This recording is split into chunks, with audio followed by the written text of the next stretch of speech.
Dabhoi Vadodara highway પર bulldozer ફર્યું. માર્ગ અને મકાન વિભાગ દ્વારા કુંઢેલાથી વેગા સુધીના દબાણોનો કરાયો સફાયો.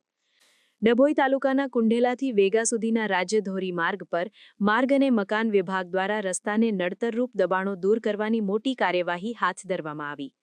હાઈવેના મુખ્ય માર્ગથી 15 મીટરની ત્રિજ્યામાં આવતા તમામ કાચા પાકા દબાણો પર તંત્રનું બુલડોઝર ફરી વળ્યું હતું. આરએનબી વિભાગના અધિકારીઓ અને પોલીસના ચુસ્ત બંદોબસ્ત સાથે સવારથી જ આ કામગીરી શરૂ કરવામાં આવી હતી, જેમાં મુખ્યત્વે વિવિધ વિસ્તારોને આવરી લેવામાં આવ્યા હતા. કુંઢેલા અને ભીલાપુર, રાજલી ક્રોસિંગ, થુવાવી અને અંબાવ, ફરતીકુઈ અને વેગામાં સ્વેચ્છાએ અને બળપૂર્વક દબાણ હટાવાયા. તંત્રની આ કડક કાર્યવાહીની જાણ થતાં જ કેટલાક સ્થાનિક રહીશો અને વેપારીઓએ પોતાના સ્વેચ્છાએ દબાણો હટાવવાનું શરૂ કરી દીધું હતું.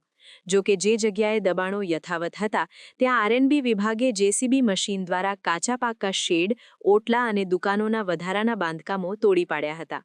આ ઉપરાંત રસ્તા પર અડીંગો જમાવીને ઊભેલી લારી ગલ્લાઓને પણ હટાવી દેવામાં આવ્યા હતા. આ નિર્ણય માર્ગ અને મકાન વિભાગના અધિકારીઓના જણાવ્યા અનુસાર આ કાર્યવાહી પાછળના મુખ્ય કારણો અકસ્માતોનું વધતું પ્રમાણ અને ટ્રાફિકની સમસ્યા છે. ડભોઈ વડોદરા રોડ પર છેલ્લા કેટલાક સમયથી ટ્રાફિકનું ભારણ અતિશય વધી ગયું છે. રસ્તા પરના દબાણોને કારણે વિઝિબિલિટી ઓછી થતાં અને રસ્તો સાંકડો પડતા અકસ્માતોની સંખ્યામાં વધારો થયો હતો.